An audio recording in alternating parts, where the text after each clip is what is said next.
All right, we're looking forward to tomorrow's historic moment when all Israeli hostages are set to be released, including the 20 that we pray are still alive. Joining us now is Israeli Ambassador to the United Nations, Danny Danon.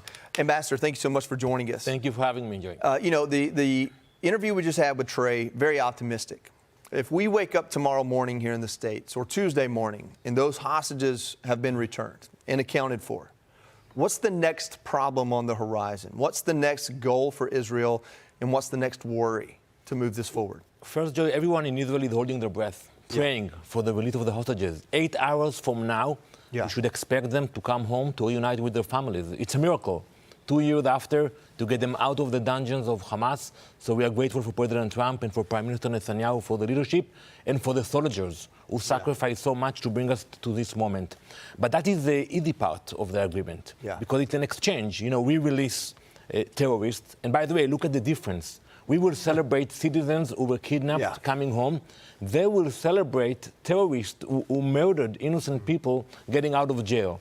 So you cannot make the equation. But after that, that's the difficult part, because the second phase requires the disarmament of Hamas. They should give their weapons. They should stop with everything they did for the last 20 years, and it's going to be much harder to implement it. And that's why we stayed in Gaza. We withdrew our forces to a certain point, not completely, because we have to wait, and we'll be very careful and cautious to see that they're actually implementing the second phase. Ambassador, thank you so much for being here. I'm just wondering your sense of phase 2 and how much trust Israel has in Hamas. Again, we're dealing with a terrorist organization. There was reports of how they're already possibly positioning themselves to be Hamas under a new name and regain control. What does that look like if they don't disarm, if they don't give up control, if the Palestinian people are not allowed to move forward with new leadership? What does that look like? Well, we have zero trust with them. You know, after October 7th, we know with whom we are dealing. We trust ourselves, we trust our soldiers, but we expect the international community to look at reality and understand that it's not enough to declare. You have to follow through. And it's not about the reconstruction of the building in Gaza. The international community have to make sure that they take out the radical elements from the Palestinians in Gaza, not allowing the radicals to take over. You know, 20 years ago, we pulled out from Gaza completely. We gave the keys to the Palestinians. We told them, build your own future.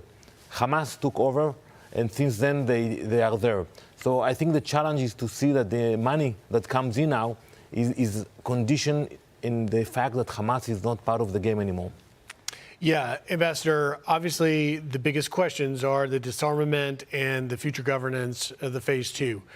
But because we have you here, the ambassador to the United Nations, I wanted to get your reaction to what are we to think, because we just had the UN General Assembly here in New York, and you're talking about the international partners, a number of international delegations got up and walked out of Prime Minister Netanyahu's speech. And now, partnering with President Trump, who led and got this done, I would argue no other world leader could have gotten this done. We are about to witness history. Absolutely. And you can make the distinction between leadership, like President Trump proved, and people who came to make a show, like President Macron came to the UN, made declarations, and went back to France. Or the Secretary General of the United Nations. He's flying, by the way, to meet President Trump in Egypt, but he wasn't there for the 2 years. You know, he never visited Israel. He never took any real actions to bring back the hostages. So I think we saw the difference between real leadership, real diplomacy, and the show-off of the UN. And I told my colleagues at the UN, regardless of all the declarations you are passing here, the war will not end with the hostages in Gaza. And they tried to put pressure on us and sanctions and isolated us, but we stayed strong. And hopefully we are seeing that we are having a closure now, but the hostages first, they come home. Ambassador, my heart is in my throat for you, for everyone, for all of the families waiting for these hostages to come home. Some very powerful and hopefully joyous hours to come. And then after that, the president heads for Egypt. We spoke a little bit about this with Trey, about the leadership that he's pulled together. The countries Jordan, Turkey, Saudi Arabia, Qatar, the UAE, as well as European nations all gathering together with a focus on what comes next in Gaza. Even as we recognize the factions there on the ground in Gaza, I mean, have been known for civil war, as well as coming after Israel in the past? I think it's very important what the president is doing, because it's not enough to declare that the war is over. You have to rebuild something in Gaza, and the involvement of moderate Arab countries, it's crucial. Because you need someone who speaks the language, understands the mentality, and I think the involvement of Egypt, the UAE, and many other Muslim countries that share the same ideas with Israel, it's crucial for the success of the second phase. You need someone to be there and make sure that Hamas is not rebuilding their capabilities. Because as I said earlier, we don't trust them. They want to stay there, they want to regain power, and God forbid, to put a threat against Israel again. I just want to follow up on that. You talked about moderate Arab countries, moderate Muslim countries. I mean, Qatar apparently played a big role in this, but they call the hostages detainees.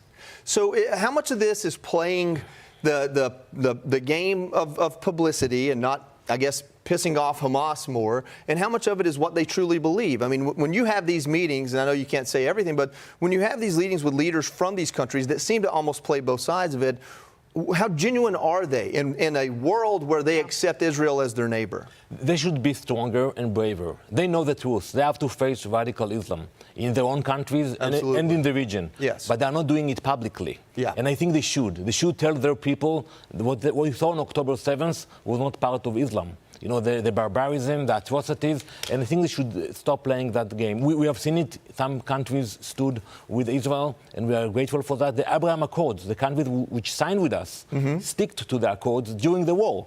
Yeah. And it shows that we have a strong bond with those countries. But the countries you mentioned, they have to make a choice. Either they support the radicals or they want to be partner for peace.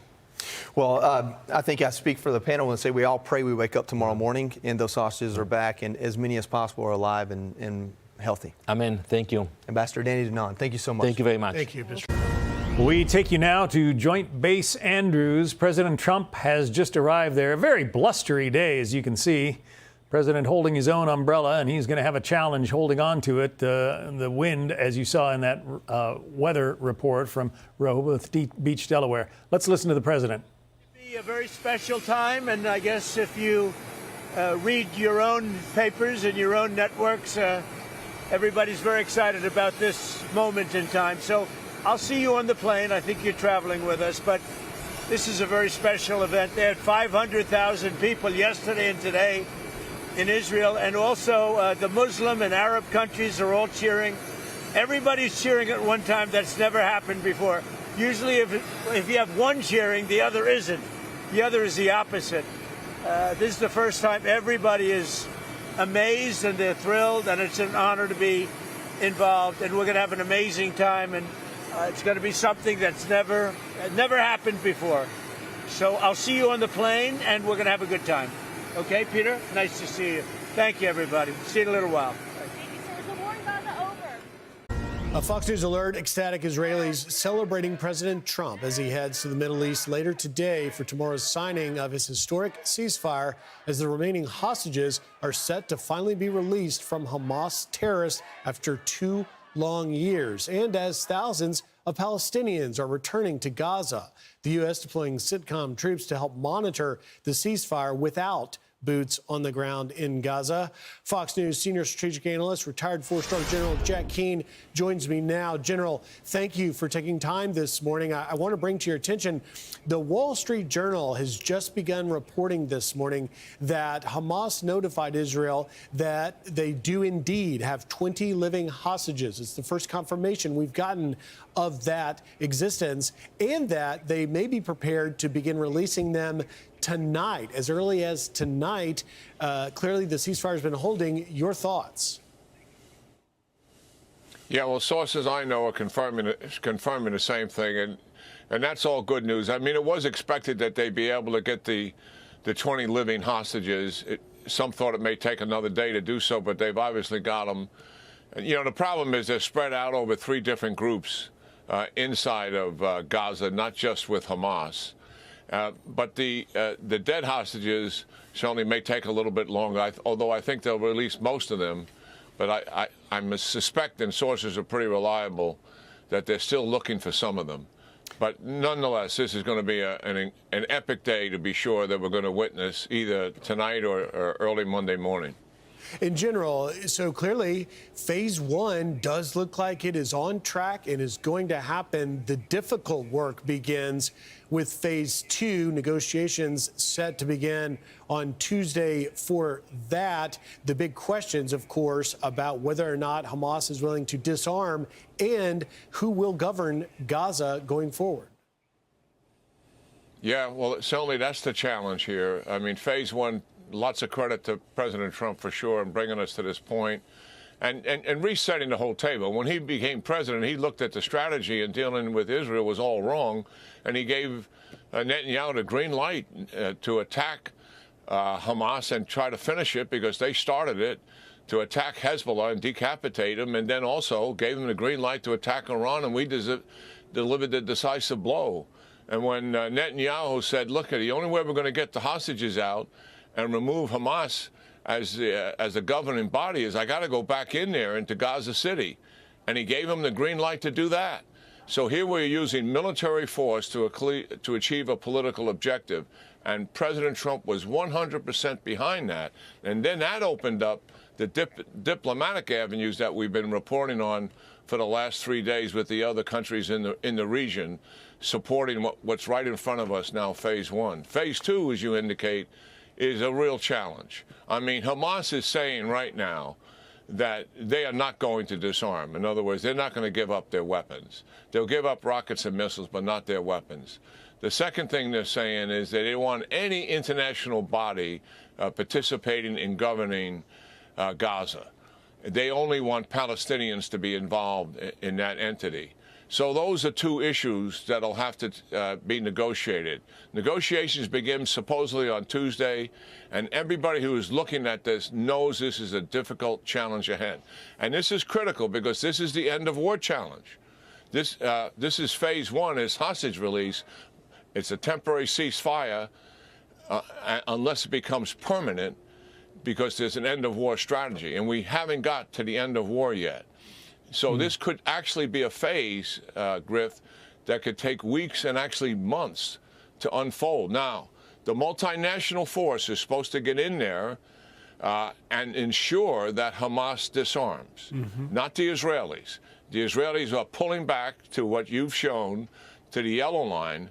And if that operation fails completely, in other words, the multinational force cannot get them to disarm, Hamas has refused to do that, President Trump has given Prime Minister Netanyahu the green light, and he said it publicly at the press conference in Washington, D.C., that he can go back in and forcibly disarm them.